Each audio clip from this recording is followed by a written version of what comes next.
Gusto mo bang merong marating sa buhay? Huwag kang huminto. Kahit mabagal lang po ang usad natin, magpatuloy tayo. Yan po ang ating naaral din kahapon.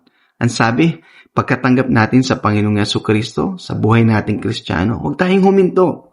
Let's continue to live our lives in Him. Magpatuloy tayo sa Kanya. Kilalanin pa natin siya, makita natin ang Kanyang kabutihan. At ang kasunod po nun, built up and rooted in Him, strengthened in the faith as you were taught.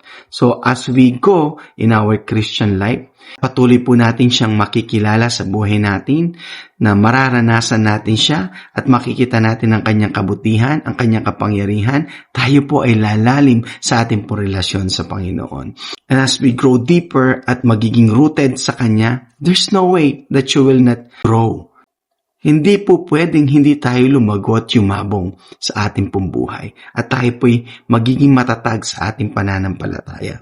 Dahil po sa patuloy nating pagkakakilala sa Kanya na siya'y mabuti, makapangyarihan, hindi bumibigo at nais niya na tayo po ay magkaroon ng maayos na buhay. At naniniwala ako na sa bawat araw ng buhay natin, as we go, we will grow in the Lord. Mapagpalang araw!